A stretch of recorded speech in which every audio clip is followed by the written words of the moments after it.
Yeah. Your boy Hunnid in the building. I'm now rocking with Thizzler.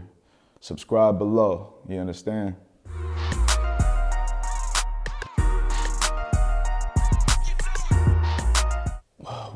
In the beginning of the story, long story short, I felt like there was things that I wanted to achieve in life. And coming from my background and coming from the things that are offered to me in my surroundings, drug dealers, pimps, that's all I've seen, that's all I grew up with. So it was hard to think that we could achieve certain goals without getting it illegally, you know what I'm saying? And that was something that I always wanted. My upbringing was more than hard, it was more than grimy.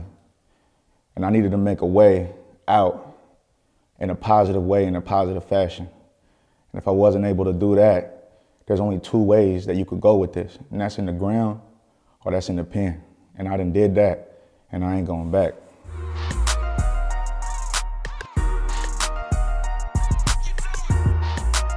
I started making music at a young age, man. Just playing around in high school with the pencils, hitting it on the desktop, rapping. I first came out with my first single in 9th grade. It was with my boy Rico. And we pushed that real hard, man. It was called Gold in My Mouth, you know what I'm saying? And that was the first time I actually got clout, and I started to feel like that little celebrity, like a little buzz, you know what I'm saying? So, back then, we was pressing out like CDs. It wasn't all digital like it is now, you know what I mean?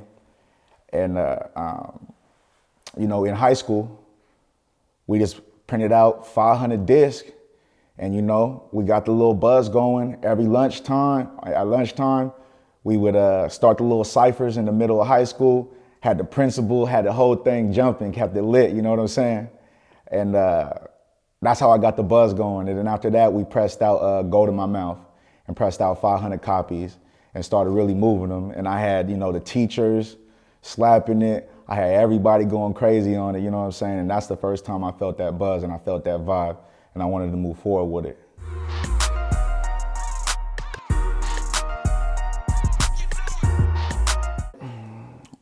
Long story short, I think I was like 19, 20. We was doing a lot of illegal activity, and I made my first 100 bands at that time.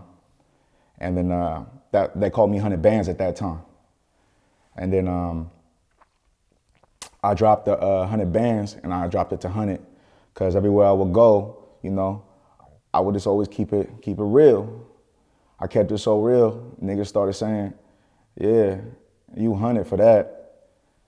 Took off the bands and kept it 100, you dig?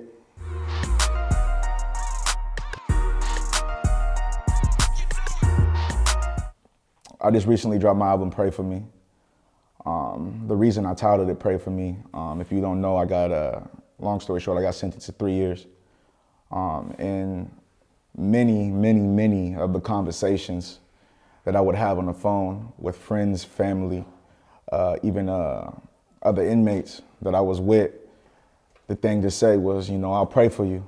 I'll pray for you. Me coming to this album, it was something that I tried to put in fruition.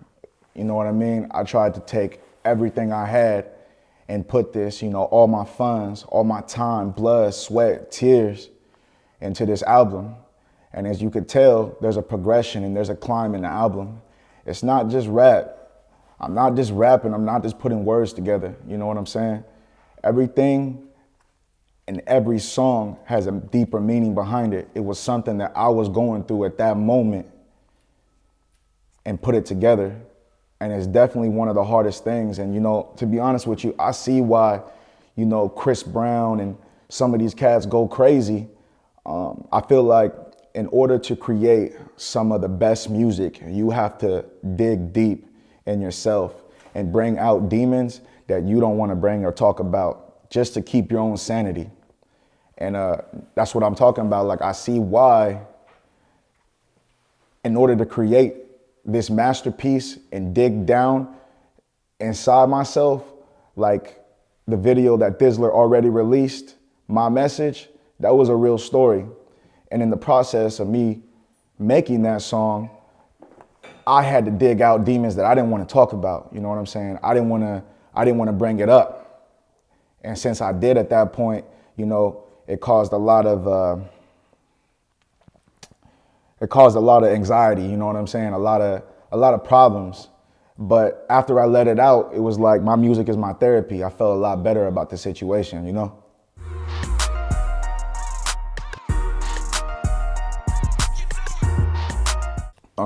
It really depends, man. Like, the next step for me, I'm just gonna continue to be influential, help my people, build a strong structure. You know what I mean?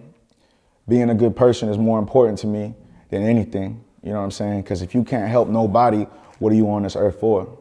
So as long as I'm able to feed my family, those that love me, and move forward in this game, that's all that matters to me.